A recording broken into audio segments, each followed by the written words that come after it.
a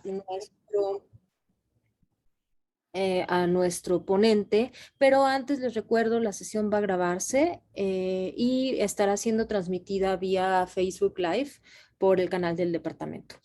Bueno, por la página. Bueno, nuestro presentador el día de hoy es nada más y nada menos que el doctor Roger Magazine, que es profesor de antropología social y director de nuestro departamento en la Universidad Iberoamericana. Es autor de los libros Azul y Oro, como mi corazón, Masculinidad, Juventud y Poder en una porra de los Pumas de la UNAM, publicado por la Ibero en 2008, y el libro El pueblo es como una rueda, hacia un replanteamiento de los cargos, la familia y la etnicidad en el Altiplano de México, publicado por la Ibero en 2015. Es miembro del Sistema Nacional de Investigadores Nivel 2 y miembro regular de la Academia Mexicana de las Ciencias. Esta tarde nos presenta el trabajo Unas limitaciones a la teoría social para la conceptualización del trabajo académico y una alternativa desde una comunidad mesoamericana. Para comentarlo, tenemos como invitada a la doctora Sandra González Santos, que es académica del Departamento de Comunicación de la Ibero. El trabajo de Sandra pertenece al campo de los estudios socioantropológicos de la ciencia y la tecnología, desde donde estudia el desarrollo y uso de biotecnologías reproductivas y genéticas en México y de los sistemas alimenticios, food systems. También tiene trabajos sobre docencia, investigación, implementando estrategias basadas en las artes. Ha sido profesora de asignatura en la Ibero desde 2005 en distintos departamentos y en distintos programas y tutora del posgrado en Filosofía de la Ciencia en la UNAM. Es nivel 1 del SNI y es autora del libro A Portrait of Assisted Reproduction in Mexico, Scientific, Political and Cultural Interactions, que publicó en 2020 Palgrave Macmillan. Pues muchísimas gracias a Roger y a Sandra por la presentación y los comentarios que van a hacer. Vamos a llevar el seminario como usualmente lo hacemos. Roger presentará, después Sandra hará los comentarios que considere pertinente y en tercer punto vamos a abrir el foro para que todos aquellos interesados puedan hablar al respecto y también pueden enviar preguntas, comentarios, lo que ustedes quieran. No lo que ustedes quieran. Cosas pertinentes académicas porque ya nos han tocado unas cosas horribles vía el chat que está habilitado en Zoom. Pues muchas gracias. Adelante, Roger. Creo que ya tienes pantalla para el caso de que la quieras. Por favor. Sí, de hecho voy a compartir mi pantalla. Muchas gracias, Marisol. Me da mucho gusto estar aquí en el seminario, que es un espacio que me emociona mucho y además, bueno, ya que tengo mi oportunidad de presentar, estoy muy contento y estoy muy contento de ver a todos ustedes aquí con nosotros hoy. A ver, estoy tratando de ver cómo alcanzar lo del... a ver si puedo mover esto. ¿Puedes ir a presentación con diapositivas arriba? Sí, es que esta cosa de Zoom me estaba bloqueando ok. Bueno, aquí el título, pues como circulamos el trabajo escrito, voy a intentar no leerlo, que es un poco aburrido y en vez de esto presentar un tipo de resumen aquí. Yo veo como tres objetivos principales en este trabajo que creo que consideraría como un experimento. El primero es ver las posibilidades revolucionarias de lo que ya hacemos, pero no reconocemos en nuestras vidas cotidianas. Y segundo, de considerar las potencialidades al desatar el conocimiento antropológico de sus fronteras disciplinarias, y más adelante explico más lo que quiero decir con esto. Y finalmente un esfuerzo por ver ver el trabajo académico a través de los ojos de una comunidad mesoamericana para tratar de distinguir más claramente entre lo que realmente importa y funciona en nuestro trabajo versus lo que reproduce la alienación del capitalismo y luego, bueno, al menos en mi caso, luego no lo aprecio mucho. Hay algunas motivaciones por querer presentar estos argumentos que tienen que ver con, bueno, yo creo que la situación de la sociedad en general, como por ejemplo el hecho de que pasamos la vida viviendo para trabajar en lugar de trabajar para vivir, además siguiendo las demandas de la economía y de las instituciones burocráticas que son supuestamente creados para apoyarnos, ¿no? Incluso hemos llegado al punto en que apenas podemos imaginar y articular una alternativa a esta situación invertida, y al vivir en estos estados perpetuos de tensión y crisis individual y colectiva. Irónicamente, vivimos estas vidas que no hemos elegido y que no elegiríamos al lado de nuestra constante celebración de tanta libertad y posibilidades de elección libre que supuestamente tenemos. Además, bajo la impresión que estamos protegidos como individuos por nuestros derechos y nuestra privacidad, actuamos si el sistema y la cultura en los que vivimos fueran externos a nosotros y por lo tanto solos nosotros mismos tuviéramos la culpa cuando estamos ansiosos, deprimidos, enfermos. Entonces, esta idea de que hay una separación entre lo que somos nosotros y el mundo alrededor de nosotros. Entonces, el ejemplo que voy a usar aquí se basa en un estudio etnográfico que hice en el pueblo de Tepetlauxtoc, en la región de Texcoco, en el Estado de México, que tal vez algunos de ustedes conocen porque el departamento tiene una casa ahí que sirve para hacer prácticas de campo. Y pues básicamente entre el 2001 y el 2011 o 12 estaba llevando a cabo investigación ahí. Entonces, bueno, esto es material que ya he trabajado, ya he publicado, y aquí voy a intentar darle un giro o un propósito un poco diferente. Entonces, los habitantes de Tepetlauxtoc no es gente que es libre de la alienación y explotación capitalista, pero luchan por mantener al frente de su vida colectiva y pública una alternativa en la que la capacidad creativa humana se dirija hacia otras personas y sus necesidades, creando belleza y estados emocionales positivos.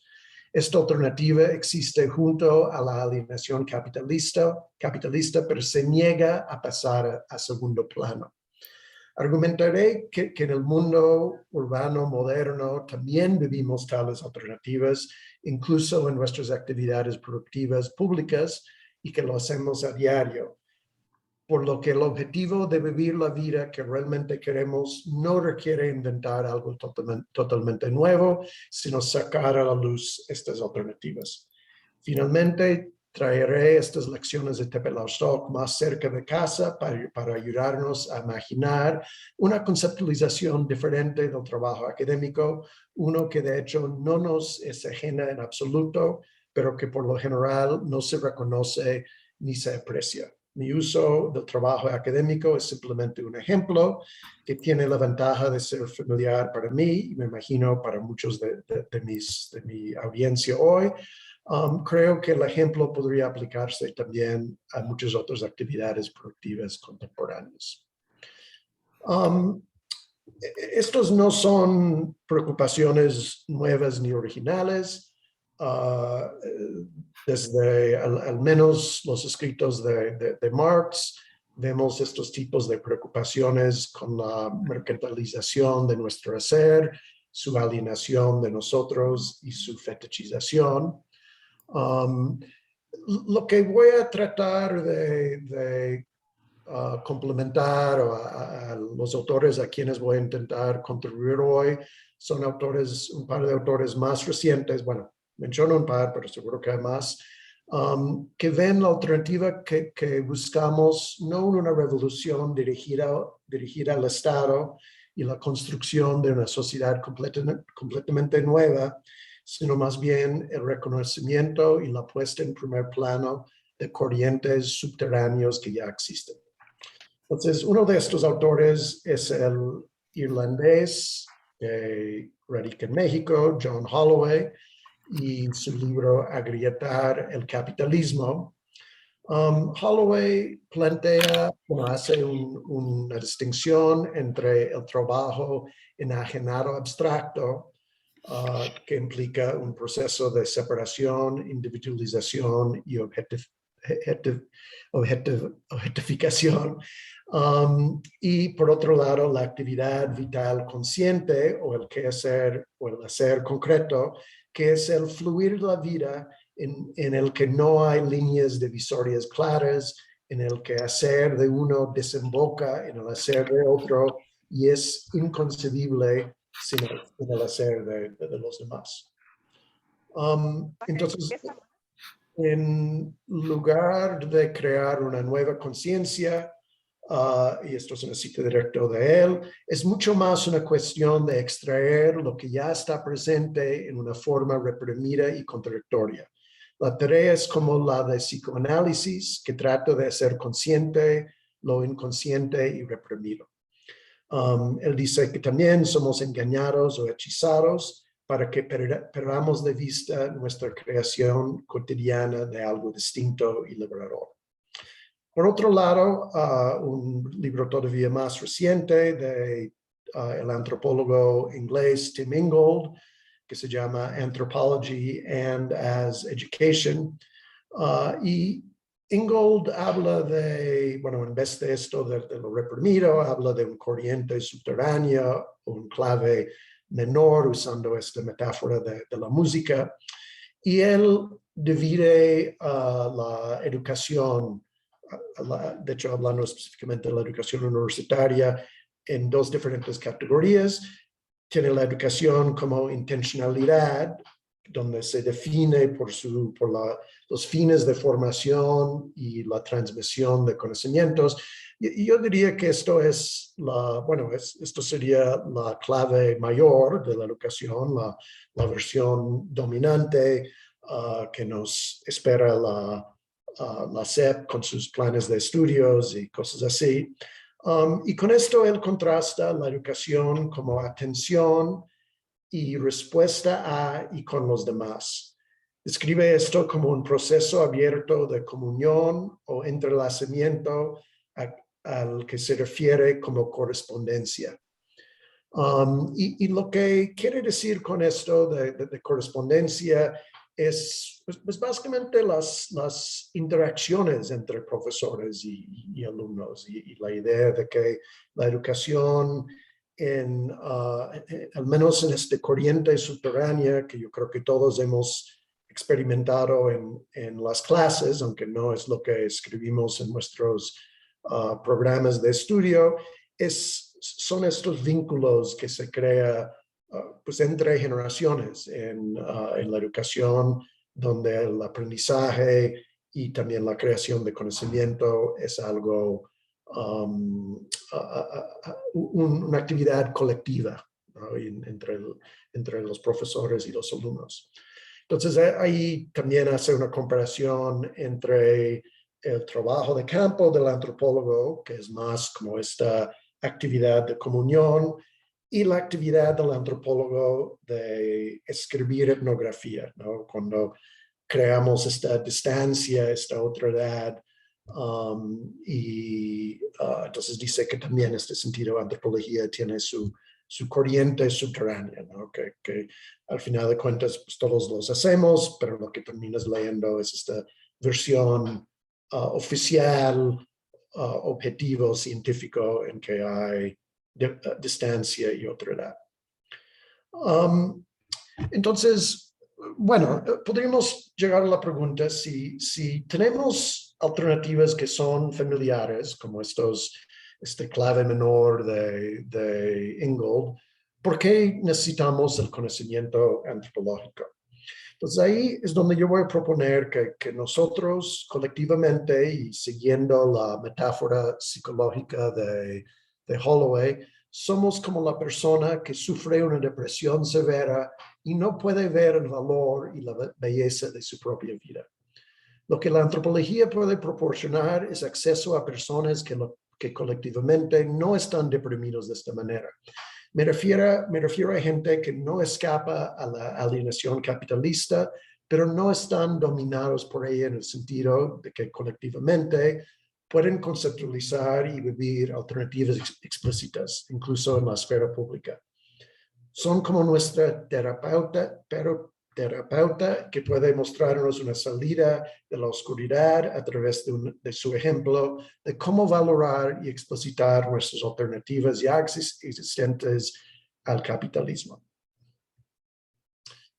La antropología ha brindado acceso a estas personas y las alternativas que proponen, pero en nuestro trabajo, y ahí me refiero otra vez al trabajo escrito, a menudo aparecen como gente de alternativas distantes, imaginados incorrectamente como parte de un pasado precapitalista, una especie de contraste con nuestras vidas en lugar de algo comparable. La división tradicional entre disciplinas, en el cual la antropología se ha encargado de lo que Michel-Rolph Trouillot llama el nicho salvaje, ayuda a mantener esa distancia. Y ahí me refiero a la distinción entre lo que hacen los antropólogos, que se encarga de, bueno, el salvaje en todas sus diferentes versiones, incluyendo los marginalizados urbanos, etc. Y por otro lado, casi todas las otras disciplinas humanas sobre la sociología, economía, ciencia política, que se trata del mundo urbano moderno, ¿no? Occidental. Entonces se mantiene esta separación. Entonces yo veo este trabajo como un intento de liberar el conocimiento antropológico más allá de los límites disciplinarios y el nicho salvaje, colocando las teorías de las personas con las que trabajamos y las que aprendemos en contacto directo con la teoría social y nuestras vidas cotidianas, ¿no? Y bueno, yo creo que también con estas otras disciplinas. Para hacer esto, necesitamos alejarnos de lo que yo creo, aunque seguro que es reduccionista, las dos metodologías contemporáneas dominantes en la antropología social. El primero comienza con la premisa de que el colonialismo y capitalismo ahora afectan la vida en todo el planeta, y los estudios antropológicos se enfocan en cómo las personas son explotadas por estas fuerzas y cómo responden a ellos. Sherry Ortner ha denominado esto como antropología oscura, a veces se refiere como una antropología de economía política, por su enfoque en dominación y el poder y sus sombrías consecuencias. La otra metodología dominante implica centrarse en la alteridad de una manera más crítica, de una manera que critica las categorías tradicionales de alteridad y intenta comprender a los demás en sus propios términos en lugar de como una antítesis de nuestra autoproclamada modernidad. Estos nuevos conocimientos se incorporan luego al pensamiento antropológico para evitar la exotización etnocéntrica en estudios posteriores. Si bien forma parte de una tradición más larga de comparación relativista, o este enfoque a menudo se conoce como el giro ontológico en la disciplina. Yo creo que con estas dos metodologías todavía quedamos con una asimetría. Y lo que quiero decir con esto es que, bueno, tenemos esta primera metodología que aplica teorías occidentales de manera universal y en el segundo, donde vemos teorías, vamos a decir, locales, pero se mantienen en el local, ¿no? O al menos solo se aplica a otros grupos tradicionales o algo así. Entonces, ahí donde las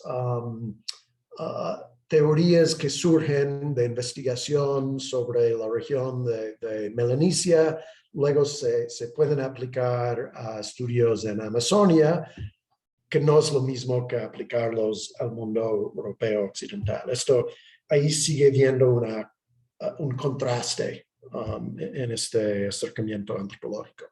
Entonces, lo que quiero proponer aquí es, como parte de este experimento, es la aplicación de estas teorías no occidentales de manera universal o al menos de manera más amplia. Esto implica un reconocimiento de que los pueblos del mundo compartimos una situación de explotación bajo la acumulación capitalista, al tiempo que agrega que este opresor común significa también que podemos compartir alternativas. Permite conceptualizar alteridades radicales, pero sin la necesidad de distanciarlas en el tiempo y el espacio. En cambio, pueden verse como ejemplos de grietas o corrientes subterráneas dentro del sistema capitalista global. Entonces, de ver autoridades radicales en nuestras vidas cotidianas. Entonces, con el fin de desatar la antropología y las lecciones que los antropólogos aprendemos de las personas con las que investigan, de sus límites disciplinarios y del límite ilusorio entre el occidente moderno y su otro exótico. Bueno, entonces, para el ejemplo de una teoría no occidental que voy a usar aquí, es esto que he llamado la producción interactiva que encontré en Tepelaustoc, en el estado de México. La población de Tepelaustoc es de habla hispana y no se identifica como indígena. Además, los residentes forman parte de las economías urbanas y hasta globales y lo han hecho durante los últimos 500 años. La gran mayoría de los residentes son asalariados en el propio Tepelaustoc o en sus alrededores, incluida la Ciudad de México, mientras que una minoría son propietarios de pequeñas empresas. Sin embargo, a pesar de que son clasificados por ellos mismos y por otros como mestizos y modernos en lugar de indígenas y tradicionales, tienen claro que no se consideran como citadinos, a quienes se distinguen porque los ven como deficientes e incompletos, aunque como vamos a ver, a veces ellos mismos intentan crear puentes con gente de la ciudad. Esto es una foto de Tepelaustoc. Bueno, cuando empecé a trabajar ahí, dos temas llamaron mi atención: la importancia de las fiestas patronales para los mismos residentes y la preocupación por la migración desde la Ciudad de México al pueblo y a la región. Explicaron que el individualismo de la gente de la ciudad se mostraba más claramente en su participación en actividades comunitarias como las fiestas. Entonces ahí estos dos temas se cruzaban. Y al principio supuse que estaban diciendo que la gente de la ciudad, siendo individualista, o como yo entendía la palabra individualista, o a veces decían egoísta, no quería contribuir a los esfuerzos colectivos de la comunidad, ¿no? Que estaban interesados en sus propias metas, objetivos, intereses y no los de la comunidad. Pero con tiempo me di cuenta que no había entendido lo que estaban tratando de decir con individualista y tampoco había entendido lo que consideraba como la manera correcta de hacer las fiestas, que de hecho en la antropología sobre México hay toda una larga historia de estudios sobre estas fiestas, donde el argumento principal es que Que, bueno, primero que la persona que hace la fiesta, el mayordomo, es quien patrocina, paga y organiza la fiesta, y así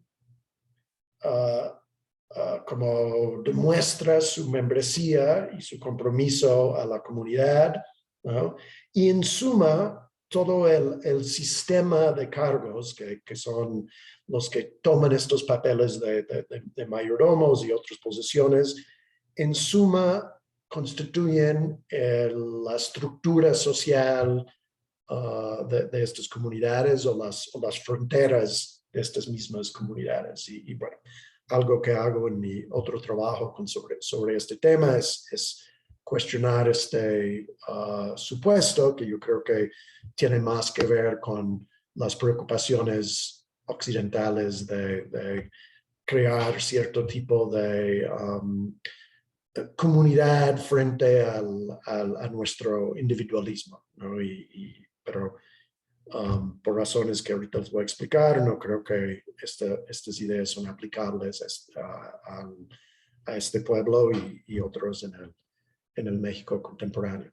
Entonces, para empezar, las personas en Tepelaustoc están unidas entre sí por sus acciones y estados subjetivos. En otra palabra, no son individuos en muchos sentidos. Se necesitan mutuamente para poder actuar y hacerlo con una actitud dispuesta, o como se suele decir, ellos con gusto, ¿no? Entonces, ahí esto es donde yo estaba equivocado en mi idea del individualismo, porque me explicaron que para ellos ser individualista no es hacer algo para uno mismo, pero pensar que uno puede lograr las cosas solo, ¿no? Entonces, ahorita regresaré a esto como unos ejemplos negativos de cómo no se debe de hacer la fiesta. Esto se debe a que las acciones siempre deberían de involucrar a dos sujetos en lugar de uno, el primero que motiva y el segundo que realiza la acción, a diferencia de nuestra idea que nuestra motivación viene de nosotros mismos, ¿no? Entonces somos agentes y actores al mismo tiempo, al menos en la situación ideal, cuando no estamos siendo dominados o controlados. Y también en Tepelaustoc las personas son diferentes, uno es motivador y el otro actor, pero esta autoridad es relacional e interactiva y no distante, ¿no? Entonces, tal vez esto es donde Ingold volvería a esta distinción entre diferencia versus otredad. No, esto no es otredad, es diferencia, pero diferencia conectada. Incluso podríamos decir que lo que están haciendo en Tepelaustoc es producción, pero en producción que es la creación de acciones y estados subjetivos en otros. Entonces, por esto lo llamo producción interactiva. Estas son palabras mías, no de ellos. Y es importante mencionar que aunque uno causa la acción y el otro lo hace, ni el motivador y tampoco el actor poseen realmente las acciones y sus resultados, ¿no? Es algo en que no entra en nuestras metáforas de propiedad privada. Entonces, tienen este dicho que es la fiesta se hace entre todos, ¿no? Que resume su idea de, bueno, cómo aplican todas estas ideas que menciono en el dispositivo anterior, cómo lo aplican a las fiestas. Entonces dicen, el mayordomo no hace la fiesta, o en palabras más mías, él no es productor de cosas como la fiesta, más bien motiva la participación y además el estado subjetivo positivo de los demás, ¿no? Entonces, ahí una vez me explicaron en el pueblo que usaron la frase, el pueblo es como una rueda, ¿no? Entonces, donde el pueblo es como la parte de afuera de la rueda, los ejes que salen del centro son los compañeros que apoyan al mayordomo, Y el trabajo del mayordomo es hacer la rueda rodar, ¿no? Y lo que hace él es lo que causa él es acción en los demás. ¿Okay? Entonces, ahí otra vez en contraste con muchos de los otros estudios, en vez de la propuesta de que lo que está creando el mayordomo es algo como la comunidad o algo así, la gente en Tepetlastoc decía, no, pues la comunidad ya está ahí, ¿no? Lo que hay que hacer es moverlo. Entonces, bueno, para ser más preciso en cómo hace esto, el mayordomo y también sus integrantes de su equipo van de puerta a puerta en el año antes de la fiesta pidiendo cooperaciones de la gente, que es una donación en efectivo para la fiesta. Los donantes potenciales siempre comienzan diciendo que no pueden dar la cooperación, que no tienen dinero, que no están seguros si el mayordomo va a hacer un buen trabajo. Y el labor del mayordomo y su equipo, y si lo tienen como trabajo, consiste básicamente en persuadir a estos posibles donantes y tienen que hacer esto contagiando su propia entusiasmo por la fiesta. No lo hacen de una forma coercitiva ni nada así. Es más bien con su propia actitud de que la fiesta va a ser tan bonito. Esto va cambiando la actitud de la otra gente. Que incluso, bueno, ayuda a veces tomar una copa de tequila o algo más para lograr este cambio en la actitud. Eventualmente, la renuencia del donante potencial se convierte también en entusiasmo y en este momento, de manera completamente voluntaria, da la cooperación, porque en este momento él también está participando y haciendo una fiesta. Entonces, una buena fiesta es una en que todos participan. Esto es producido por el mayordomo y su equipo, pero el logro no es de él, sino de todos, ¿no? Y como veremos más adelante, no puede tomar crédito por esto. La compensación del mayordomo y su equipo por hacer este trabajo, y recuerden que sí, muchos incluso pues tienen que dejar de trabajar casi un año para ir haciendo estas recolecciones, a veces tienen que ir a las casas más que una vez. Es que la rueda sigue girando, que la fiesta se hace y el gusto se genera para él mismo y para los demás. ¿No? Y también podemos decir que llega a ser, como dicen ahí, reconocido, ¿no? El cual realmente no te da poder sobre otros, ni diría prestigio, que es algo que creo que una idea nuestra de algo que acumulas, sino más bien la gente te ven como alguien participativo, entonces te invitan a más cosas, entonces, bueno, de alguna manera termina siendo más trabajo, pero como vemos, es un tipo de trabajo que uno hace con gusto. Entonces, bueno, justo hablando de esto, la actitud, tal vez nosotros pensaríamos que la actitud con que se hacen las cosas debería de ser algo secundario, ¿no? Si cuando me evalúan en mi trabajo, cuando ven la lista de las cosas que he hecho en el año, no incluye ahí si me hicieron felices o no, o si los hicieron con buen humor o no. Pero bueno, mi argumento sería que esto es el pensamiento de quienes han llegado a aceptar la alineación del trabajo de una persona y por lo tanto también han llegado a aceptar que es normal tener que pasar 40 horas a la semana haciendo cosas que no les gustan. En Tepetlastoc, esto no es el caso cuando se trata de organizar actividades comunitarias, que como dije, esto no significa que no están también en trabajos en el mundo capitalista, todos lo son, aunque bueno, de alguna manera se cruzan las dos cosas porque es el dinero que ganan en estos trabajos que luego contribuyen a las actividades comunitarias. Entonces, Para ellos, los estados subjetivos tienen una importancia central, ya que son principalmente las actitudes con las que se realizan las acciones que conducen a los efectos sobre los demás. El trabajo de mayordomo es contagiar a otros con su entusiasmo, con su gusto, y ellos a su vez contagiarán a otros más. Bueno, una escena de una fiesta, que bueno, hacer algo así con mala gana, que es lo opuesto que con gusto. Siempre te cuentan historias de gente que han cargado, hecho cosas con cohetes con mala gana y es bastante peligroso porque se enoja el santo. Entonces, bueno, justo en este sentido, no solo las personas pueden ser contagiadas por las actitudes de los demás.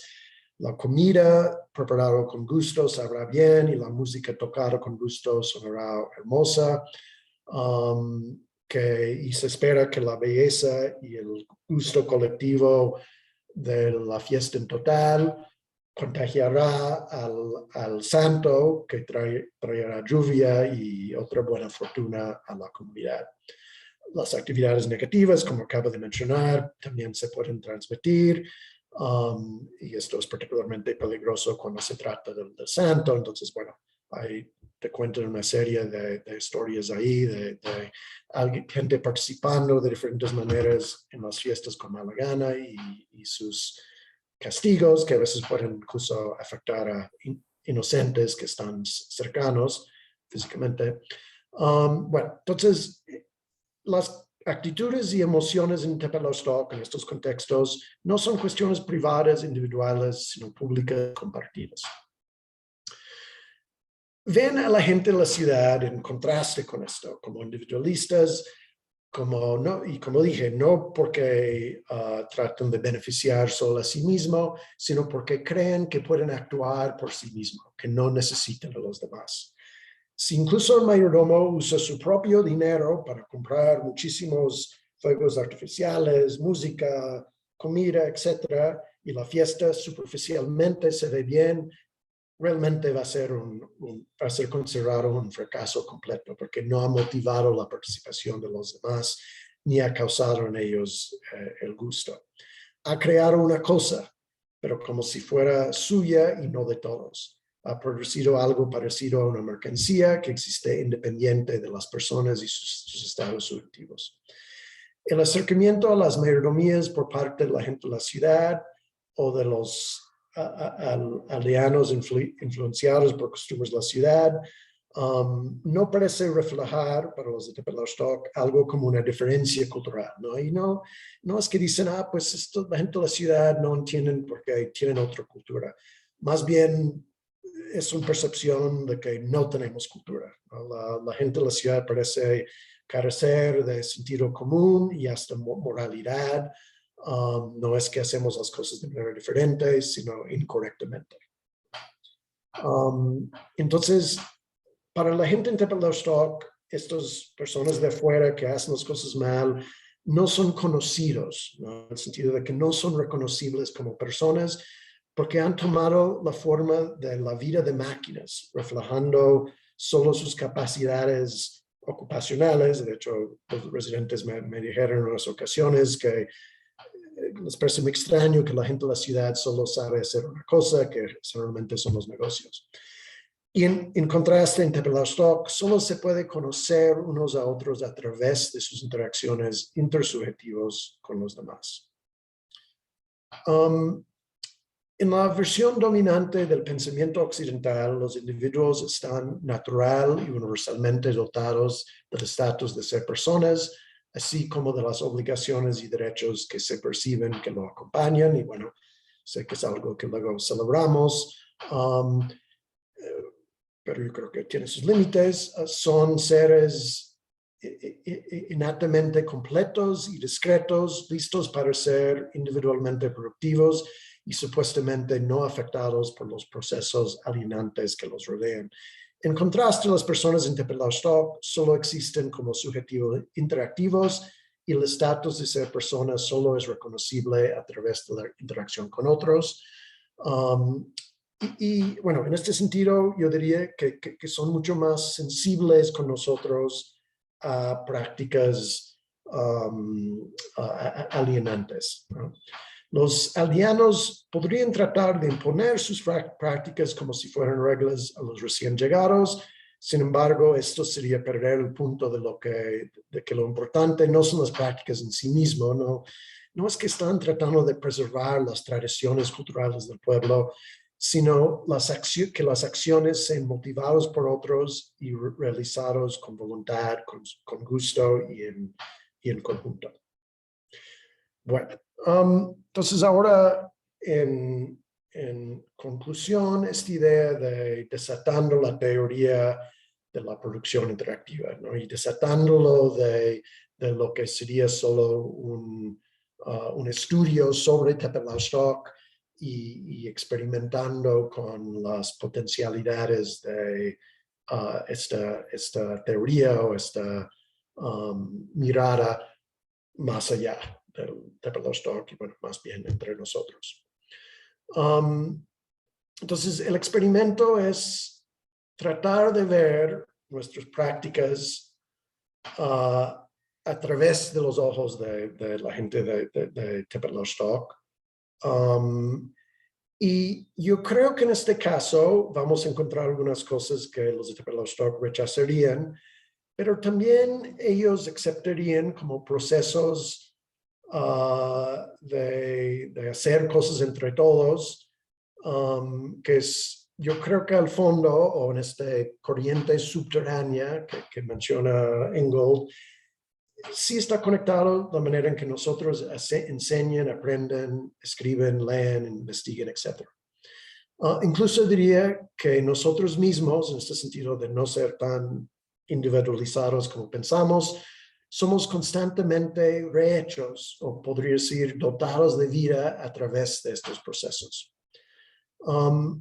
Todos entendemos, yo creo que todos entendemos algo así a algún nivel y es, por ejemplo, cuando sentimos bien después de salir de una clase o algo así, yo creo que muchas veces es porque hemos experimentado una conectividad en este sentido, pero sugeriría que en nuestro discurso habitual sobre lo que hacemos en la academia, esto existe solo en esta forma reprimida o como una corriente oculta. Desatado de los textos antropológicos, bueno, como mencioné, la producción interactiva de Tepetlaustoc podría proporcionar un lenguaje concreto que nos falta para conceptualizar y hablar de nuestro trasfondo velado de actividad vital consciente. Y en otras palabras, y en un tipo de antropología inversa, podemos preguntar cómo serían vistas y evaluadas nuestras prácticas desde la producción interactiva de Tepetlaustoc. Entonces, si nos evaluarían en vez de la gente de CONACYT, los de Tepetlaustoc, ¿cómo saldríamos? Bueno, aquí una foto de un letrero de algo que hizo un mayordomía, donde muy claramente dicen que este terreno fue adquirido con las cooperaciones de compañeros invitados y voluntarios. Y esto me gustaría contrastar con una ocasión que estaba yendo con alguien del pueblo y acercamos a como la puerta de entrada de una iglesia que cuando hace unos años los mayordomos habían construido esta puerta, que es algo que con frecuencia hacen con dinero que sobran de las fiestas, que es hacer algo para mejorar pues la casa del santo, que es la iglesia. Y hay un letrero ahí que dice, que desafortunadamente no aproveché sacando una foto, pero que decía, esta puerta fue construida por tales mayordomos. Y él dijo, no, pues este letrero se debería de quitar. Esto es algo que se hizo entre todos, ¿no? Entonces ahí vemos uno de estos actos de evaluación aplicado ahí mismo a Tepetlaustoc. Pero bueno, menciono este ejemplo porque yo creo que justo hacemos algo similar. por un lado, en esta corriente subterránea se podría decir que estamos motivados, siempre estamos motivando unos a otros, y los estados subjetivos o las actitudes sí son claves en esto. ¿Quiénes de nosotros no han sido contagiados por el entusiasmo de las lecciones de personas durante el trabajo de campo o en la escuela? Y que esto realmente nos ha, bueno, pues llevado a nosotros también por cierto camino. En Tepetlastoc, lo que define la fiesta, más que la calidad o cantidad de comida, música y fuegos artificiales, es el proceso de organizarla y presentarla con otros, como habíamos mencionado. Y sugería que un libro recién publicado que se encuentra en nuestro escritorio, además de la sensación de alivio con respecto a nuestras evaluaciones pendientes, es solo tan significativo como los recuerdos de su creación y por la esperanza de que alguien algún día realmente lo leerá y reaccionará a él, ¿no? Y ojalá incluso que esta reacción nos llegue de regreso a nosotros. Pero en contraste con esto, lo que hacemos es poner nuestro nombre individual en el libro, porque bueno, las evaluaciones demandan esto, y en un pequeño parte que somos reconocimientos, hacemos un pequeño esfuerzo para captar todo este proceso atrás de lo que es el libro. Entonces, bueno, mi argumento sería que si hay todo este proceso atrás, tal vez esto es lo que deberíamos de estar viendo a través del libro en sí y los nombres sobre los libros. Podríamos ver lo que hacemos como un movimiento interactivo en lugar de como las personas individualizadas comúnmente imaginadas que trabajan para crear publicaciones mercantilizadas en nombre de las instituciones. Podríamos entonces llegar a cuestionar la idea de que somos lo que somos también independiente de cómo actuamos, con quién y en qué estado. Y ahí regreso a la idea de que en estos procesos interactivos, en lo que hacemos en el trabajo, en el sentido diario, no solo estamos creando conocimiento y libros, estamos siendo creados nosotros mismos. La cualidad interactiva de nuestro proceso productivo no solo es compatible con, sino que requiere una división de trabajo. Para dar un ejemplo, los profesores y estudiantes contribuyen de manera diferente al proceso de enseñanza. Y yo creo que la educación es una producción interactiva entre profesores y estudiantes, bueno, entre varios otros tipos de actores, pero usando este ejemplo, con un flujo de estados subjetivos en las dos direcciones. Es una correspondencia en las palabras de Ingold. Esta misma ponencia puede servir como otro ejemplo, aunque en este caso yo fui quien lo escribió. Nunca lo habría hecho si no fuera por los efectos de los demás sobre mí, les agradezco. Puedo ocupar un papel analógico a ser mayordomo en este caso, pero el mayordomo solo asume el papel en respuesta a la motivación de los demás y solo es un puesto temporal, ¿no? Todos estos puestos son rotativos. Y al igual que en la mayordomía no se produciría ningún valor si no fuera de casa a casa, si hiciera la fiesta solo. También para nosotros, pues escribir este trabajo no tendría ningún empuje si no fuera para estimular la interacción. Bueno, en contraste, los índices de citas y otras formas más cualitativas de evaluación académica resaltan y valoran la agencia individualizada, extrayendo nuestro trabajo de los procesos interactivos circundantes. Mi intención no es negar la realidad de la versión fetichizada de lo que hacemos, y como he mencionado, también es la gente en Tepetlastoc vive en esto. Y de hecho, bueno, ganan su vida así en el sistema capitalista y lo han hecho por siglos.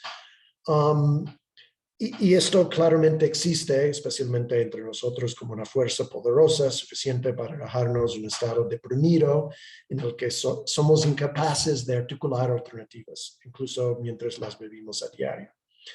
La diferencia con la gente de Belostock es que no han abrazado ni aceptado como predominante esta versión de la vida social. Podríamos decir que ahí hacen destacar la producción interactiva sobre el trasfondo cotidiano de la producción de mercancías. En contraste, en la mayoría de los contextos urbanos modernos, de los cuales la vida académica es solo un ejemplo, las figuras de los trabajadores individuales y las mercancías que producen se destacan sobre el fondo de las interacciones productivas cotidianas. Pero las interacciones productivas cotidianas están ahí para estudiarlas, para explorarlas, o en sentido más político, para agarrarlas y enfatizarlas.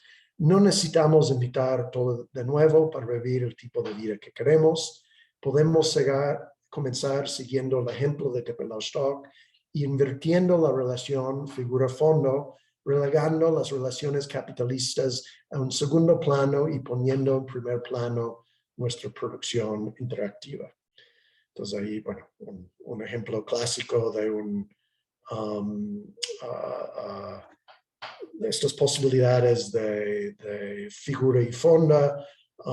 Y bueno, como vemos en este ejemplo, las personas están ahí, solo falta enfocarnos en ellos en vez de en las cosas, que en este caso sería como el florero, lo que es esta cosa en blanco. Bueno, ahí termino. Entonces voy a dejar de compartir pantalla. Muchísimas gracias, Roger. Vamos, sin más, a cederle la palabra a Sandra González, que va a ser nuestra comentarista esta tarde. Adelante, Sandra.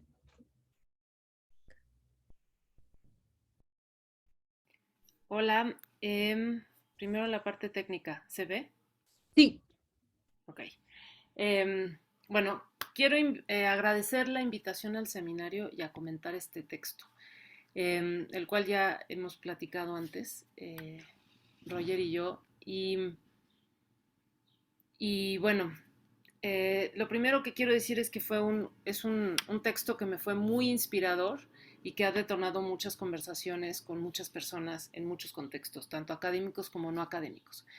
A grandes rasgos, quiero empezar por describir cómo veo este texto y lo veo como una reflexión honesta, sugerente, propositiva y provocativa.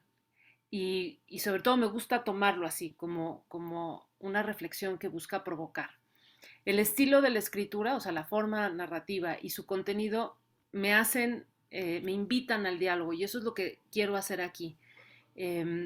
Voy a recorrer de alguna manera el camino que ya recorrió Roger, pero mi idea es enfatizar algunos puntos, agregar algunas visiones, adjetivar a lo mejor y detallar algunos de los puntos que está él planteando, pero sobre todo me gustaría, no sé si se puede, no sé si es legal en estos seminarios, pero invitar al diálogo desde el principio y no que sea nada más una intervención mía, sino un diálogo. Y justo pensando en ese diálogo es que pensé visualmente esta presentación como la van a ver ahorita, que es poniendo los términos que me parecieron importantes y que me gustaría que discutiéramos claramente para que nos ayude a guiar la conversación. Pero también me parecía importante, y esto justo escuchando a Roger, o sea, esta diapositiva que están viendo acaba de ser incluida. Me parece importante decirles un poco desde dónde vengo, para que vean por qué enfatizo lo que enfatizo. Yo vengo, como dijeron hace ratito, de los estudios de ciencia y tecnología y quiero tomar estos, creo que son 7 u 8 puntos, como los que van, con los que voy a atar después la conversación. Uno de ellos es la responsabilidad, entendida como la plantea Donna Haraway, que tiene dos vertientes. Uno que es la versión más clásica de responsabilidad, en donde es, entre comillas, lo pongo muy, muy entre comillas, pero una noción como de un tanto de culpa, de actor principal en el suceso, ¿no? O no principal, pero un actor dentro del suceso. Pero la segunda, que me parece todavía más interesante, es pensar qué habilidades tenemos para responder ante alguna situación. Lo que plantea Roger y lo que veo dentro de la academia se me hace que son espacios en donde pensar esta responsabilidad, o sea, esta habilidad para responder como algo muy productivo. Luego podemos hablar un poco más de eso. La segunda es la noción de cuidado, que también se maneja dentro de los estudios de ciencia y tecnología como un acto de trabajo.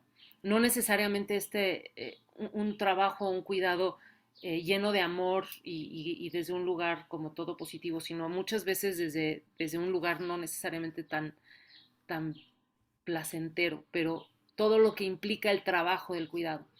Otra es la importancia de la metáfora, como tomándonos en serio la metáfora. Siguiente sería la idea de la complejidad, como una idea de no eh, llegar al mínimo común denominador o de simplificar los fenómenos a través de una depuración, que ahorita voy a tocar un poco más eso cuando Roger habla de cómo las ciencias sociales generan al otro, a la alteridad, sino todo lo contrario, ¿no? Una complejización. Les decía hoy en la mañana a mis alumnos, no quiero que lleguen a ninguna respuesta en su investigación, quiero que lleguen a muchas preguntas y cada vez a más preguntas. Entonces, esta es un poco la idea de la complejidad. El trabajo de la ciencia ficción como un espacio para poder pensar opciones y generar esta imaginación de la que habla Roger. Eh, será porque ahorita estoy trabajando con lo de alimentos, pero el movimiento este del slow movement como un movimiento que busca darle lugar a la pausa, que es como contrario a lo que estamos viviendo hoy en día. La descentralización del ser humano y las conexiones a través de tejidos y la noción de tejer. Entonces, estas son algunas de las palabras, de las nociones, de los conceptos, de las lecturas que creo que atraviesan la manera en la que yo estoy leyendo lo de Roger. Entonces, quiero empezar con hacer un énfasis en esta idea que habla de la crisis existencial por la que pasamos, una situación que tiene que ver con esta construcción eh, del sistema económico que como bien dice, es un sistema económico con el cual no siempre comulgamos y que está alimentando a instituciones con las cuales también a lo mejor no estamos de acuerdo en cómo se están llevando a cabo y que a lo mejor tenemos poca injerencia sobre ella, ¿no? Habla de una falta de imaginación, de ver otras formas de vivir, otras formas de ser, otras formas de hacer. Y habla de esta falta de imaginación que se alimenta de una epistemología y de una ontología colectiva en la que se celebra la individualidad y la libertad, pero yo pregunto, eh, o sea, ¿dónde queda la responsabilidad de la colectividad y el cuidado? Sé que eso es parte de lo que Roger también está trabajando, pero me gustaría enfatizarlo más, el buscar esta responsabilidad, colectividad y la necesidad del cuidado. Eh, y una de las cosas que me parecen más importantes, y esto es si hubiera alguna objeción al trabajo, sería esta. El hecho de que este acto reflexivo que me parece súper pertinente, súper necesario y súper urgente de traer esta reflexión a la academia, me gustaría que estuviera todavía más fuerte, que estuviera mucho más central. Y creo que eso es una de las cosas que trato de hacer yo en mi relectura que les quiero presentar ahorita. Sí me parece importantísimo que este acto de pensar todo lo que el campo le aportó a Roger como una forma de entender nuestra actividad académica me parece central. Y por eso también creo que es importante abrir el micrófono, como dicen, a que la conversación se empiece a dar desde ahorita. Porque si no estamos replicando estos formatos académicos en donde uno habla y el otro escucha y no hay interlocución, ¿no? Eh, y creo que además es sumamente pertinente, siempre me ha parecido pertinente, pero ahorita, bueno, no solamente nos encontramos a la mitad de la crisis del COVID, no solamente nos encontramos a la mitad de la crisis de la 4T, al principio de una guerra, sino que además la universidad, nuestra universidad, la iberoamericana, está pasando por crisis también. Y si no hacemos esta reflexión, creo que pues esta crisis se nos va a ir y las crisis siempre son buenos momentos para cambiar. Entonces creo que es nuestra responsabilidad, tenemos la habilidad de responder a esta crisis desde este lugar específico.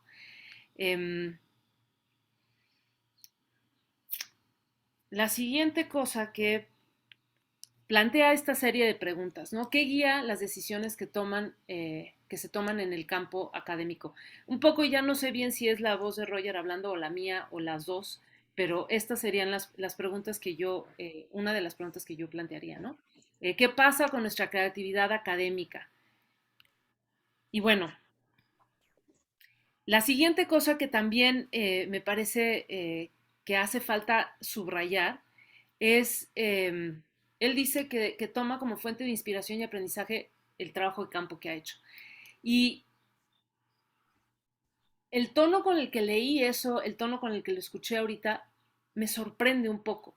Y me sorprende por lo obvio que es, ¿no? Me sorprende que tengamos que seguirlo mencionando. Y esto no quiero que se me tome a mal, pero cuando lo oía, cuando lo leía, cuando lo volvía a oír, cuando lo volvía a leer, yo decía, bueno, que no es por eso que hacemos investigación, cuando menos no es una de las razones que nos motiva el que investiguemos para entender nuestro mundo y qué es lo que está pasando y cómo podemos hacerlo mejor. Pero lo obvio no es siempre lo que sucede y como dicen, el sentido común es el menos común de los sentidos. Entonces, creo que merece la pena enfatizar que sí, estoy totalmente de acuerdo que hay que voltear a ver nuestro trabajo de campo y ver cómo nos alimenta, ¿no? Y no dejarlo ahí en los libros, eh, ni dejarlo ahí como teoría. Entonces, por eso también hago poca alusión ahorita a los aspectos teóricos y más bien hago mucha alusión a lo que él encuentra en el campo, ¿no? Otra cosa con la que no estoy tan de acuerdo es que él dice que no se requiere de una gran revolución ni una reconstrucción de la sociedad. Y yo siento que es, dirían en inglés, underestimate. Creo que sí se requiere una gran revolución, o sea, lo que está pidiendo con un tono como de no mucho, es en realidad un montón.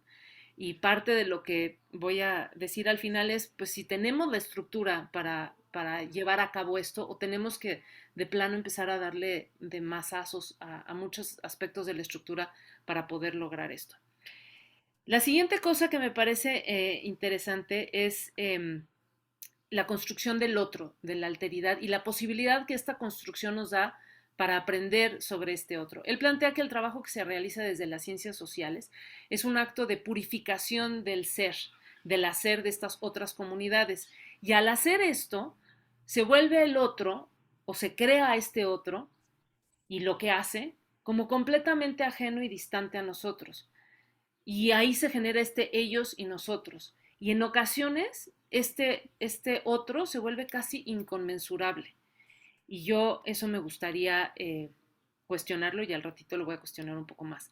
Eh, Roger critica esta práctica y sugiere que busquemos una metodología para reconocer, para cambiar esta alteridad como inconmensurable. Él dice, pues al final todos, el mundo, vive en una situación capitalista compartida y por ende tendríamos posibilidad también de compartir estas alternativas. Y yo sé que lo acota, pero aquí el chiste es como enfatizar para poder discutirlo mejor, ¿no? Y sí creo que vivimos todos este mundo sí está regido por un capitalismo, pero es un capitalismo muy situado. Por lo tanto, las variantes y las alternativas y las opciones que tenemos también son situadas. Esto no las vuelve inconmensurable, nada más creo que sí es importante situarlas. Entonces, comparto la idea de aprovechar las herramientas que nos ofrece la antropología para reconocer y conceptualizar las alteridades, pero sin volverlas incansables, como dice él. Para mí, leyéndolo y platicando con él, se me hace que lo que hacen las ciencias sociales, y eso es algo que cuando menos en mi formación, el campo de los estudios de ciencia y tecnología me ha permitido, es pensar la empatía como una empatía situada. En donde justamente a la hora de situar las situaciones, de reconocer la interseccionalidad de estas situaciones, nos va a permitir hacer estas conexiones y sí, en efecto, traer lo que aprendo o lo que Roger nos enseña y él aprendió de estas comunidades y de estos actos de mayordomía y de los cargos y de estas fiestas, traerlos a la vida de la Ibero como académicos o la vida de los académicos en general, aunque no sean nada más de la Ibero. Desde este acto de reconocimiento del otro como un otro situado se puede entonces acceder a estas cuarteaduras de las que dice Roger en el sistema para poder cambiar las cosas. La siguiente, bueno, el punto central, el meollo de su propuesta es esta producción interactiva, que es como él ve que se llevan a cabo estas fiestas patronales. Y bueno, como ya escuchamos mucho de ello, me voy a detener de nuevo en las cosas que me parecen importantes. La noción de producción interactiva es esta forma de sociabilidad que atiende sobre todo a los procesos, y esto también se conecta con aquello que les decía hace ratito de la complejidad.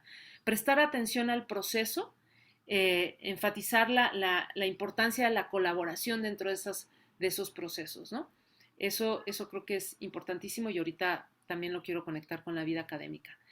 La siguiente cosa tiene que ver con la motivación, que como bien dicen no es monetaria, sino emana de la construcción y del sostenimiento del lugar de una persona dentro de la comunidad, ¿no?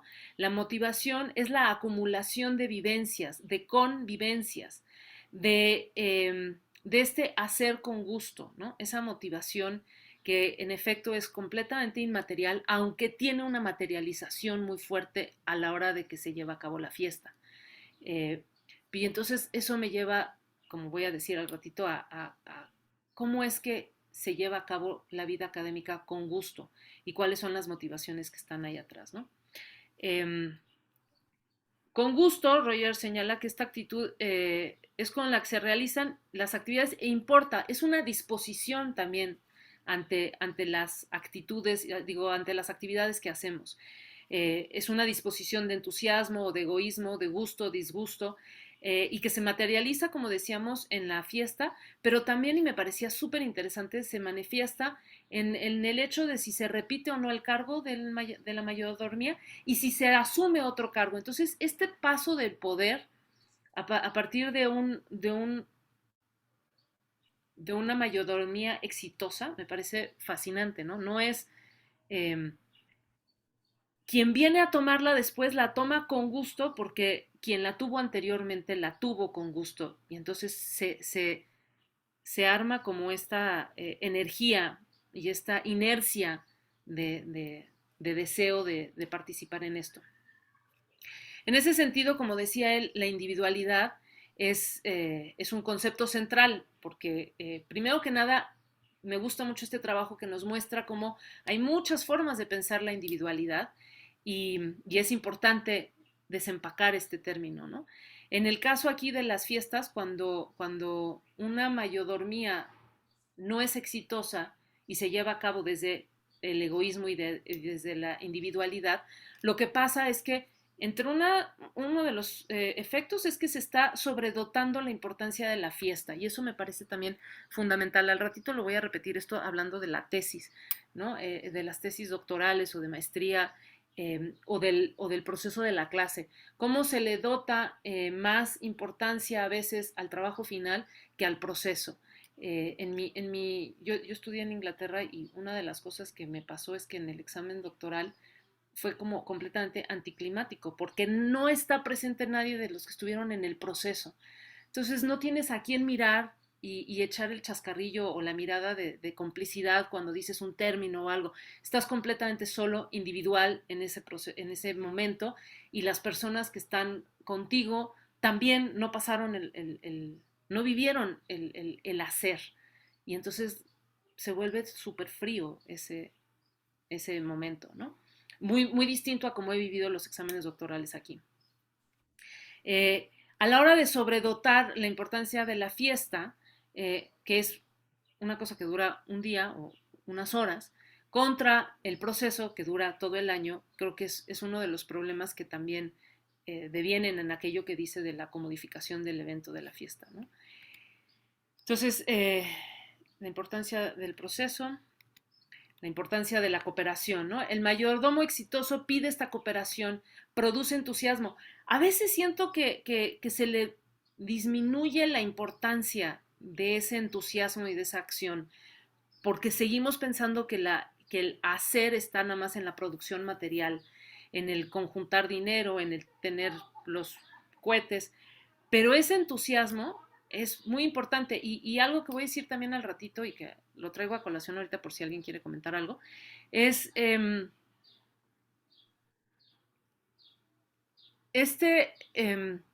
la Ibero, por ejemplo, o en muchas universidades, ves el discurso de estamos produciendo líderes.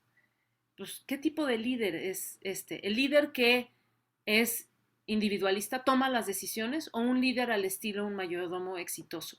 Y entonces en las clases, en las materias, en los programas, en todas estas actividades, ¿qué se está promoviendo? ¿Un líder individualista o un líder al estilo un mayordomo exitoso, ¿no? Esto me lleva también a cómo veo que se genera la alteridad en estos espacios. Por lo que entiendo del texto, por lo que entiendo otra vez también de la presentación, y creo que ahorita sí lo repetiste, el mayordomo no va a ser mayordomo para siempre, va a ser mayordomo durante un tiempo. Y asimismo los cargos, todos los otros cargos, no tienes ese cargo para siempre, es un cargo dinámico. Y hoy serás mayordomo y mañana ya no, y alguien más será, pero tú participarás del hacer de la fiesta en otro rol. Entonces, esta alteridad se me hace que es complementaria, interactiva y dinámica, y eso es bien, bien interesante porque entonces genera esta posibilidad de una empatía situada, porque yo estuve ahí o yo estaré ahí, ¿no?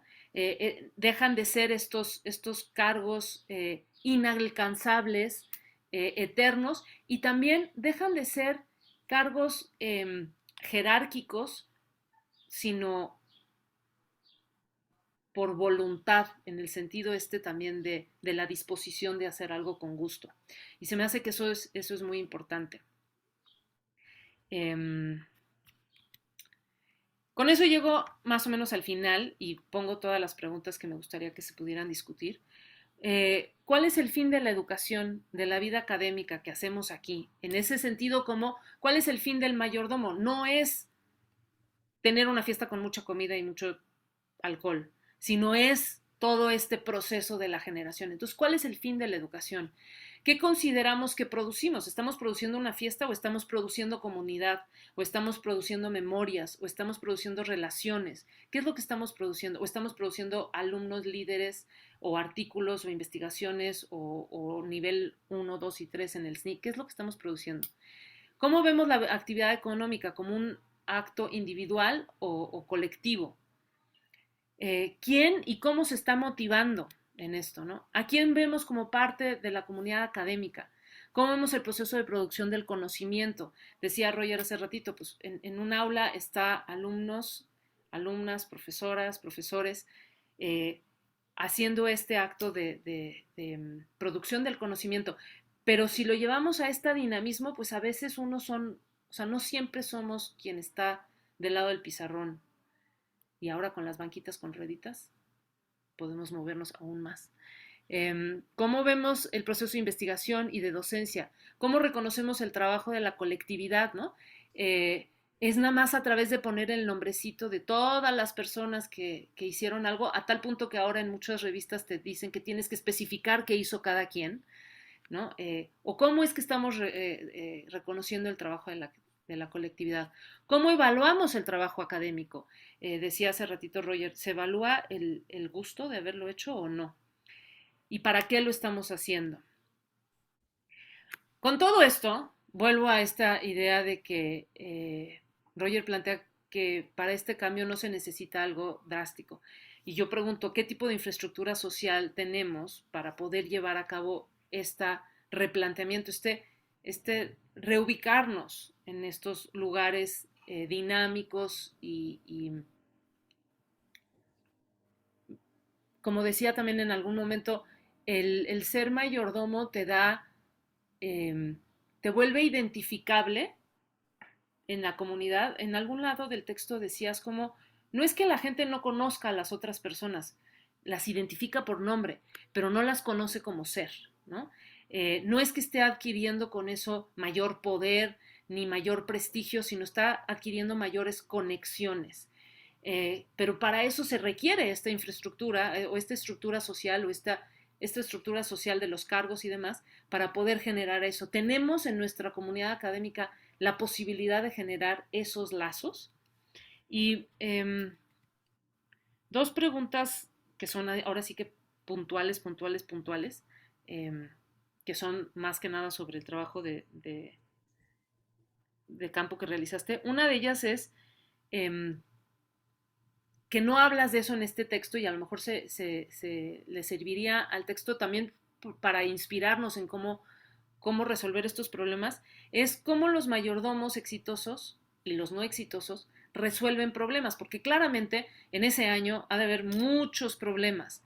Y creo que esta capacidad de generar lazos de comunidad, de volverse conocido, tiene que ver con, y de generar una fiesta exitosa, tiene que ver con la resolución de problemas. Entonces, me gustaría saber un poco más sobre la resolución de problemas. Y la segunda es un poco más grande, pero es también muy específica, que es sobre cómo sucede esto en otros cargos. Si también ves todo esto que describes en la mayordomía en los otros cargos, porque por ahí mencionas cómo tratan a las personas que vienen de fuera cobrándoles el agua, una infraestructura del agua que está puesta por la misma comunidad a través de estos mismos cargos. Entonces sí está generando pues un elemento material muy interesante. Entonces, ¿cómo se lleva a cabo esto en los cargos? Y con eso termino para dar chance para una buena discusión. Muchas gracias, Sandra. Adelante. No veo manos alzadas, pero si por favor pueden ir levantando sus manitas para comenzar la...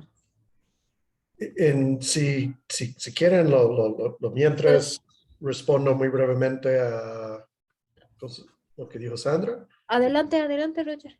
Ok. Sí, bueno, más bien necesito tomar el tiempo para contemplar lo que dijo y no es que tengo respuestas finales. Pero bueno, esto que mencionó, donde yo digo que planteo un poco esto como relativamente sencillo, esta revolución y tal vez ahí estoy tratando de hacer el truco de que a veces lo que previene el cambio es justo la idea de que es tan lejos esta posibilidad, ¿no? de vivir un mundo que realmente quisiéramos, que ni sabemos dónde empezar, ¿no? Entonces, un poco con la idea de que podemos empezar con cosas cercanas, pero sí, pues obviamente es algo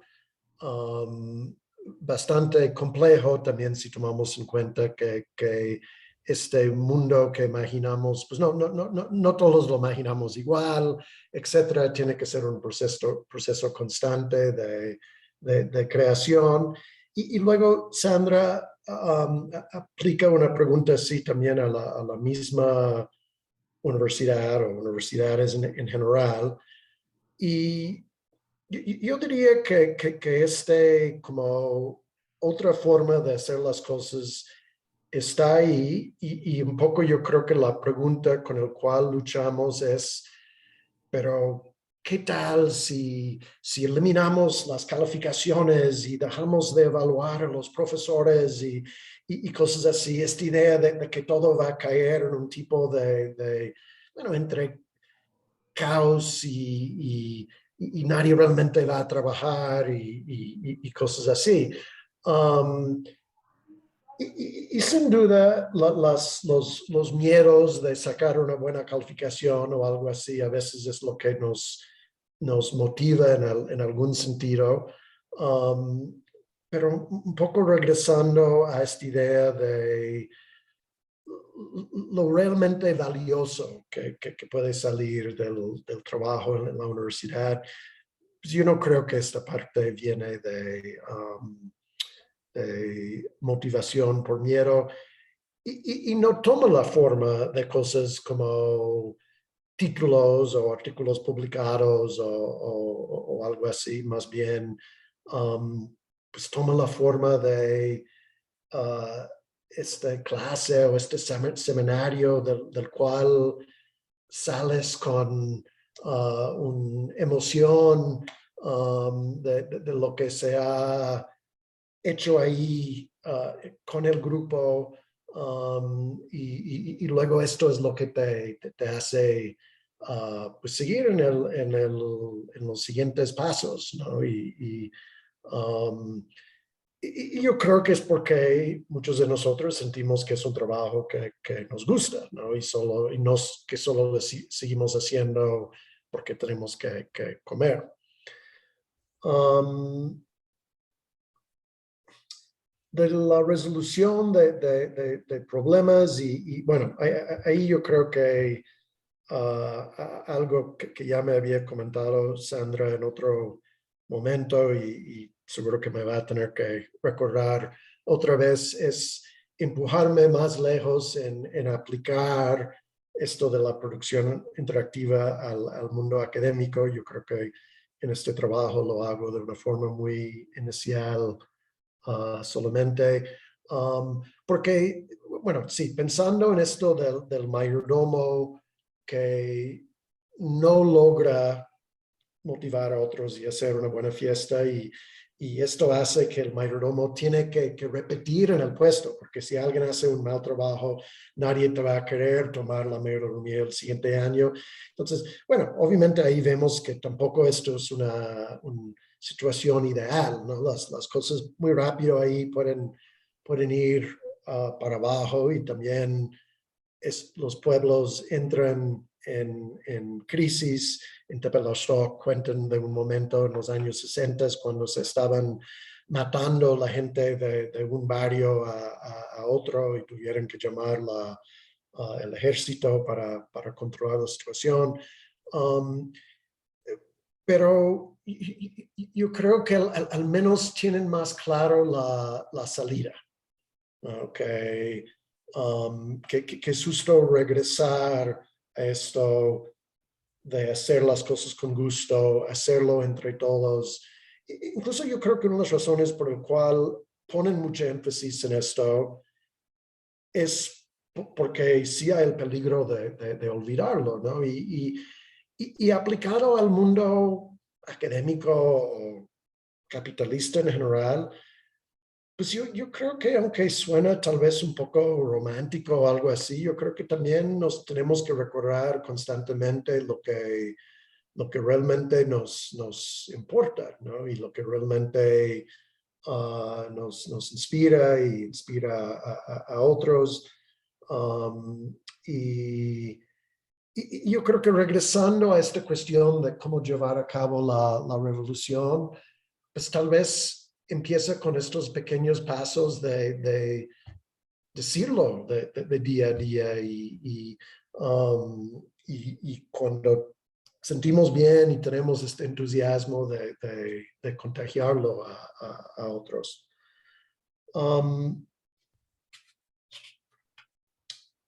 Bueno, yo creo que, bueno, Sandra, sus comentarios captaron muy bien esta idea del dinamismo, de como una cadena de acción.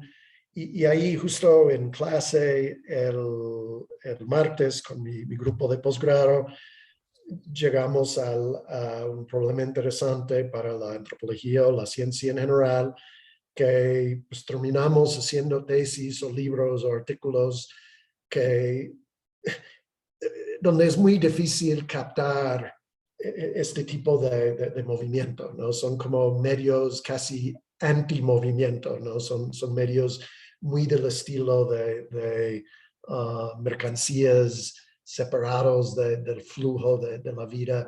Entonces, sí, pues yo creo que esto presta la necesidad de contemplar pues sí, dar un giro en lo que consideramos que son los propósitos de lo que hacemos en la academia. ¿Qué son los productos? Que obviamente nunca van a ser productos finales, ¿no? Si son estas cadenas constantes. Pero sí, yo creo que me voy a regresar a la propuesta ahí con esta motivación de Sandra de empujar más lejos imaginar cómo sería este mundo académico empujado por Tepetlaustok y no por CONACYT. Muchas gracias, Roger. Bueno, pues yo voy a hacer un uso arbitrario de mi condición de moderadora esta tarde para empezar por hacerte una pregunta que no puedo evitar. Bueno, en realidad es una pregunta y un pequeño comentario.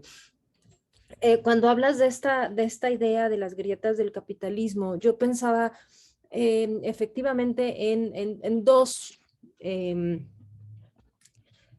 típicos elementos de la evaluación CONACYT que resultan particularmente fastidiosos para los académicos, que son por un lado las citas, las tablitas estas que tenemos que hacer, y por el otro lado la elaboración de reseñas. Y yo pensaba, bueno, y si volteamos, o sea, de acuerdo a al paradigma Tepetlaustok, si volteamos la mirada, pensemos que la cita significa que en algún lugar lejano en el mundo, en Bulgaria, alguien leyó nuestro trabajo. Y ese alguien está haciendo un guiño a nuestra existencia, contestándonos con su propia existencia. Es decir, la cita no es necesariamente un número cuantitativo que está fijo. Eso es algo que nosotros miramos desde esta normativa impuesta desde instituciones acostumbradas a la contabilización, pero no es necesariamente esto, sino puede ser visto como una grieta del capital. Nosotros podemos verlo como una grieta del capitalismo. Y lo mismo pasa con la reseña o con, qué sé yo, con la evaluación de pares o con todas estas cosas fastidiosas que tenemos que hacer y que odiamos y que siempre estamos renegando, pero que también implican nuestra existencia en relación con la existencia de otros y el reconocimiento de que existimos mutuamente, ¿no? El reconocimiento mutuo de nuestra existencia. Y en ese sentido, podemos desvanecer el fetiche. Lo cual a mí me gusta mucho, me parece que es una idea muy linda, pero me preocupa un poco que lleguemos a una fantasía del estilo de lo que Barry Schwartz planteaba en alguna ocasión a propósito del poder de uno, ¿no? De, si yo logro cambiarlo todo, entonces voy a conseguir que el mundo cambie, porque la cosa no funciona tan así. Entonces, me parece que sería un asunto al que creo que en futuros trabajos podría hincarle más el diente. Y luego la pregunta, que es genuinamente una pregunta que Sandra tocaba de alguna manera en un sentido opuesto a lo que yo voy a preguntarte. La fiesta es por definición parte de la política de lo extraordinario, es decir, el lugar en donde la religión, la política, la cultura se juntan y se manifiestan para oponerse a la vida cotidiana. ¿Cómo le hacemos para construir un modelo Tepetlaustok en donde estemos recargados en la vida cotidiana y no en el paradigma de la fiesta? Es decir, la fiesta ocurre una vez al año, aunque se prepare todo el año, hay un elemento paroxístico que no puede obviarse. Y que tenemos, y que nosotros no tenemos, es decir, esta división que el bueno de Durkheim hacía entre lo sagrado y lo profano queda muy clara ahí, y nosotros no tenemos nada sagrado. Entonces, yo me lo pregunto un poco como si estuviera en tu lugar, ¿qué haría con ese problema? No es para que me contestes ahora, sino un poco para ayudarte a empujar el carro, ¿no? Espero. Y nada más, Roger. Y bueno, no necesitas contestar ahora si no quieres, podemos seguir con las preguntas que está Adelaida Escutia también entonces como tú prefieras. Bueno, o si quieres podemos escuchar la siguiente pregunta y luego Adelante. contesto. Adelaida, por favor. Contestar los dos. Sí, hola, buena tarde. Hola. Yo escuchaba que decían que la Ibero era hacer formación no de personas individualistas, sino mayordomos. Ay, se me fue la otra palabra. Yo creo ¿qué pasaría si dejaran de formarnos? Si nos dejara la sociedad que se forme ellas solas. Es decir, como Ibero, ¿por qué no darles todas las herramientas y que ellos decidan qué se quieren formar? ¿Qué pasaría con el capitalismo si les damos esa decisión a las personas? Porque yo creo que ese es el problema, porque siempre, bien sea una institución educativa, una institución gubernamental, siempre quieren formar, ellos quieren hacer como robots y no nos dan esa libertad de formarnos a nosotros, de decidir. Considero que si nos dieran esa oportunidad de no formarnos, sino de darnos esa opción y nada más darnos las herramientas, creo que habría una transformación no solo al capitalismo, sino a toda la sociedad. Y creo que hasta ahorita, desde mi punto de vista, no ha funcionado esos robots que forman, porque no le dan la libertad a esas personas de decidir por sí mismas. Hasta aquí mi intervención. Gracias. Gracias, Adelaida. Sí, yo creo que, bueno, empezando con lo de esta última pregunta, sí, yo creo que justo va por ahí, ¿no? El tipo de propuesta. Como, ¿qué tal si imaginamos la universidad como un lugar para reunirnos,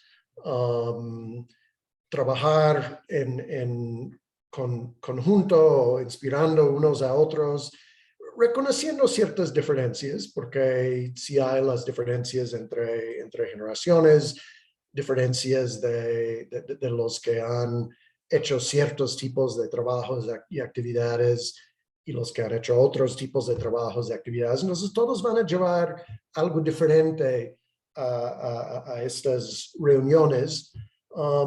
Y el reto es encontrar la forma de dialogar entre todos estos diferentes actores. Y pues, vuelvo a decir, yo creo que cuando una clase funciona bien, ¿no? Y puedo estar hablando no solo de necesariamente un semestre, pero una sesión de una materia funciona bien, pues muchas veces es porque algo así está ocurriendo. Entonces, afortunadamente hay algo así ocurriendo paralelamente con la forma dominante de cómo las cosas funcionan en la universidad. Si no, pues como dices, seríamos puros robots, ¿no?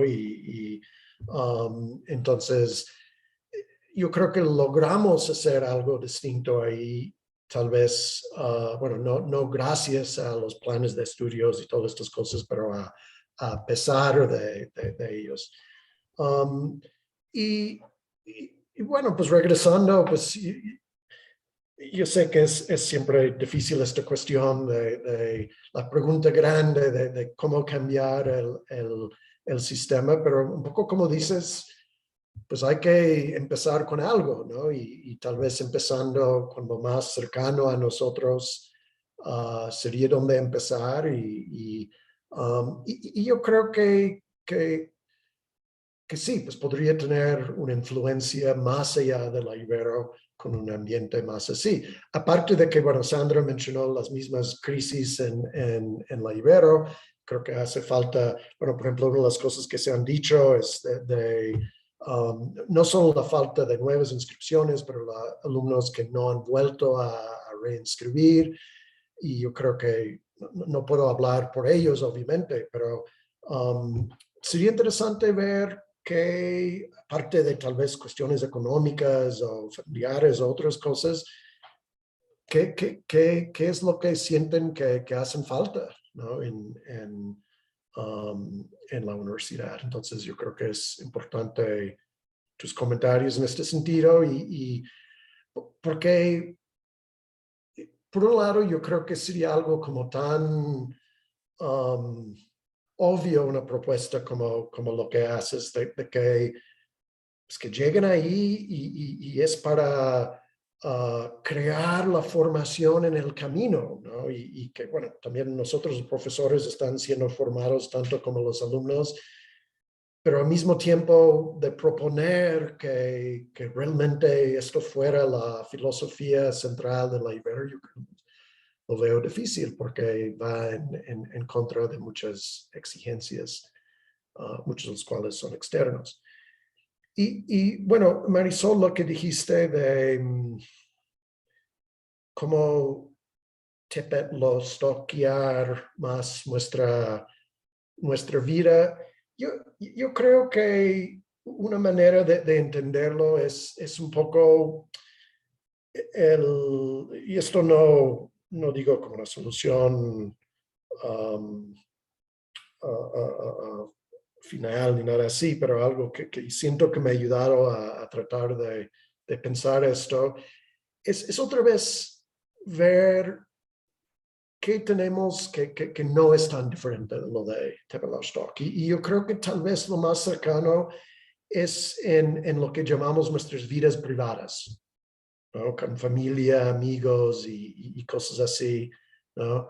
Y donde, aunque si preguntas a todos, dirían bueno, a muchos dirían que esto es lo más importante para ellos, pero luego extrañamente ser un buen amigo o algo así no te va a hacer líder mundial, ¿no? Y incluso puede tener el efecto opuesto. Entonces, sí, yo creo que esta idea de la inversión, ¿no? Cosas que ya conocemos, que ya damos mucha importancia, pero hemos dejado que estas cosas han quedado relegados a un plano secundario. Entonces, bueno, estoy repitiendo, pero bueno, tal vez lo podemos platicar más después. No te escucho. Gracias, Roger. Acá tenemos una pregunta de una escucha en Facebook que dice, ¿el trabajo en equipo en proyectos y empresas es un poco eso? Yo creo que tiene esta potencial, ¿no? Y aunque, y bueno, viniendo de alguien que no trabaja en empresa, pero a veces, por ejemplo, también en la universidad hay momentos en que como viene un tipo de exigencia de arriba o desde afuera, que tenemos que hacer algo en conjunto, ¿no?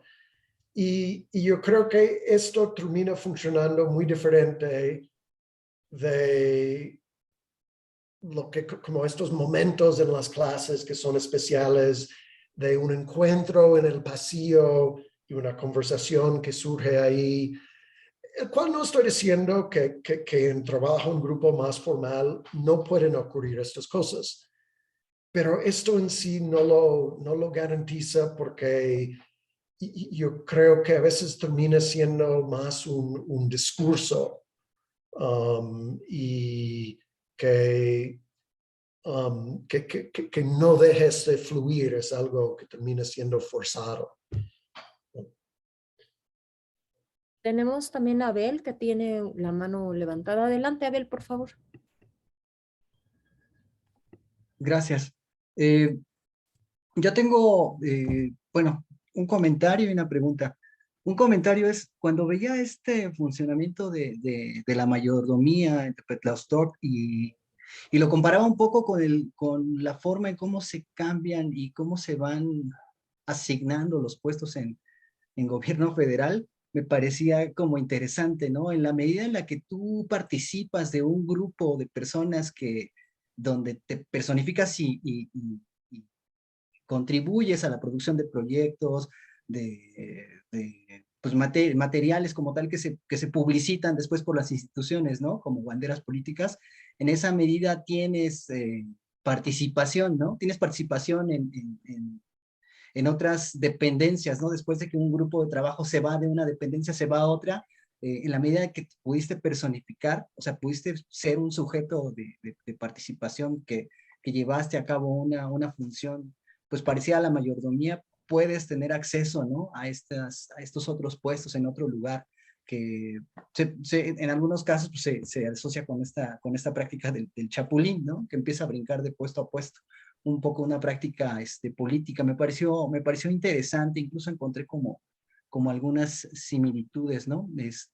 Como para profundizarlo, en el tema del reclutamiento y la selección, ¿no? Y la asignación de puestos en gobierno federal, que no es precisamente por mérito a veces, ¿no? Muchas de las veces no es por mérito o parte de un proceso sí, de merecimiento por cumplir todos los requisitos de una publicación de una plaza y de pronto que empieza a llegar, sino muchas veces ya vienen asignadas, pero parece que vinculadas a esta participación comunal, ¿no? Eso me pareció muy interesante. Y la otra parte que tengo la duda, Roger, es estas personas que son inmigrantes perdón, es que aquí está mi hija, que son inmigrantes de Tepetlaostoc porque vienen de este proceso de expulsión de la Ciudad de México o porque regresaron.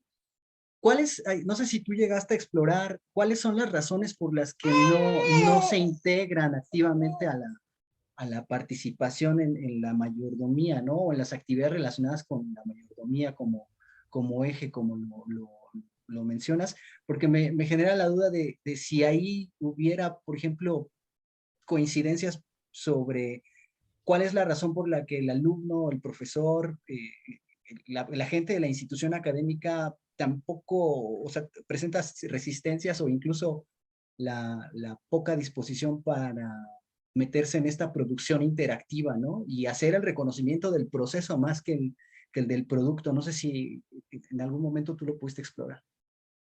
Gracias. Sí, no, es una buena pregunta y tal vez es importante decir que la gente de Tepetlaostoc nunca pierden esperanza completamente de poder integrarlos, y porque yo creo que empieza con una cuestión de, bueno, a veces un rechazo completo de esta gente que no quieren tener nada que ver con lo del pueblo, pero a veces es porque no entienden, ¿no? De la misma manera en que yo no entendí al entrar ahí. Um, y yo creo que en este sentido es interesante si uno observa estos procesos en el pueblo cuando están en lo del convencimiento. Parece mucho como una cuestión de enseñanza, ¿no? Como, mira, te estoy guiando hacia dónde va esto, que de hacer esto con gusto.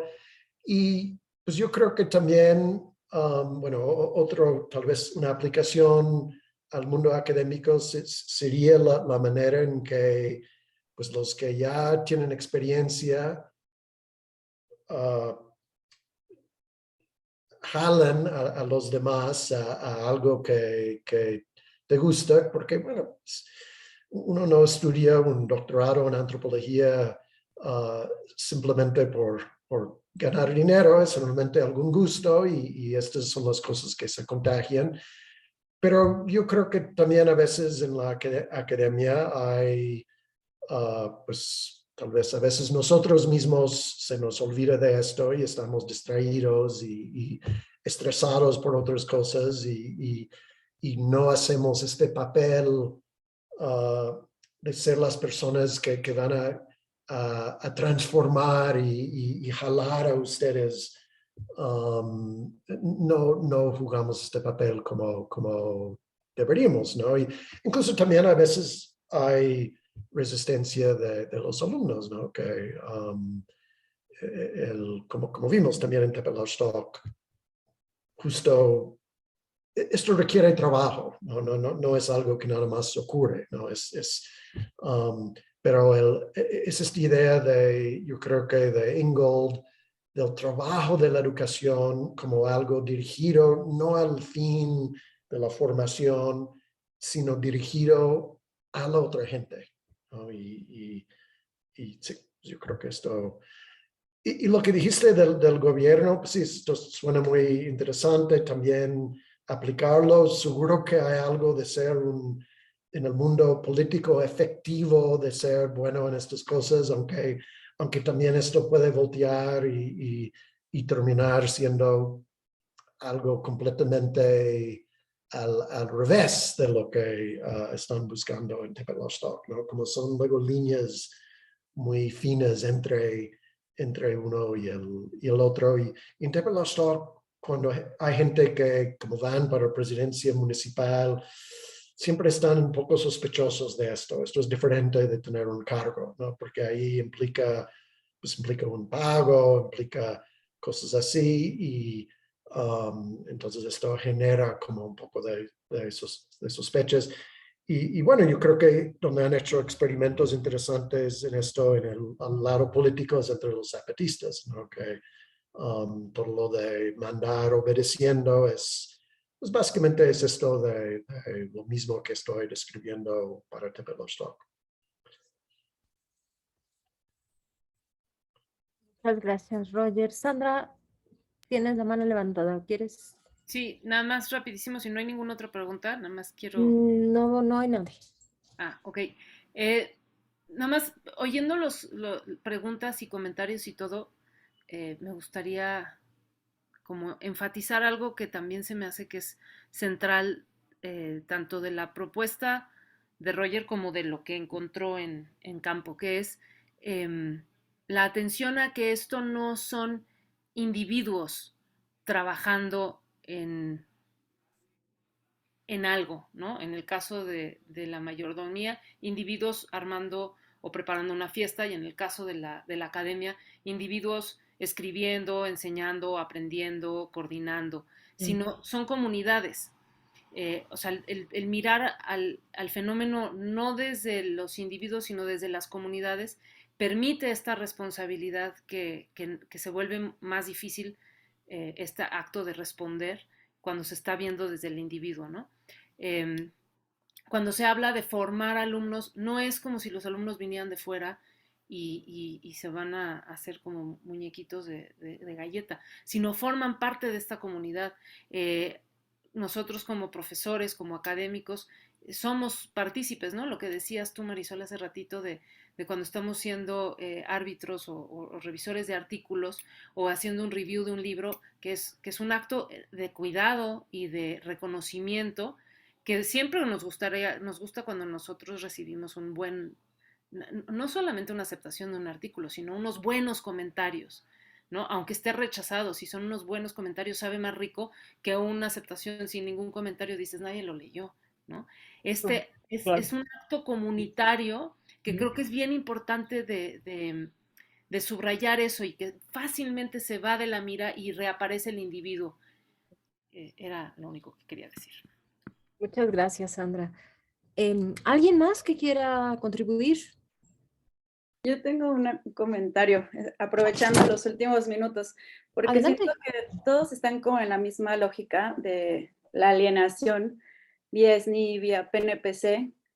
Y bueno, además de decirle a Roger que siempre es inspirador, como que Tim Ingold, en mi paso por el doctorado de antropología, fue importante, pero también ha repercutido ahora en la maestría de creación y desarrollo de empresas sociales y solidarias, que es la maestría de la Ibero, porque somos como no sé si un programa raro, pero tenemos solo megamaterias. Entonces, simultáneamente estamos 5 profesores con los estudiantes, acompañándolos en su propio proceso. Y ese es nuestro éxito, ¿no? Y somos parte de la misma universidad, pero siento que tenemos perspectivas distintas. Entonces, para que no se vayan con la idea de que la Ibero solo forma líderes individuales. Sí, no, yo creo que es importante recordar que lo que vivimos en general en el mundo educativo de las universidades son estas tensiones, ¿no? Porque sí, yo creo que es muy difícil que ninguno de ellos, de nosotros, seguiríamos haciendo este trabajo por muchos años si nuestra única satisfacción era algo como crear a alumnos titulados, ¿no? Y sí, yo creo que siempre estamos en este otro nivel. Como el esfuerzo de hacerlo explícito. Y qué padre si en una nuevo programa, como tienen ahí, Silvia, pues aprovechan para hacer este tipo de filosofía explícita, ¿no? Aunque como todavía no han tenido que moldear su filosofía para convencer a los evaluadores de CONACYT, y esto luego yo creo que termina distorsionándolo, pero sí, hay cierta libertad de no tener que hacer esto. Muchas gracias, Roger. Pues estamos llegando al final de la jornada del día de hoy y recuerden que la conferencia va a estar disponible en el canal de YouTube del departamento dentro de un par de días quizá, para aquellos que quieran circularla o mirarla de nuevo o mirar el pedacito que les faltó, etcétera. Pues bueno, les agradezco mucho a todos a nombre del Departamento de Ciencias Sociales y Políticas y espero que nos veamos en 15 días para nuestra siguiente sesión. Gracias y pues buenas tardes. Muchas gracias a Buenas ustedes, tardes. Sandra y Sandra, Marisol, muchas por gracias. su atención. Cuídense mucho. Igualmente. Bye. Bye.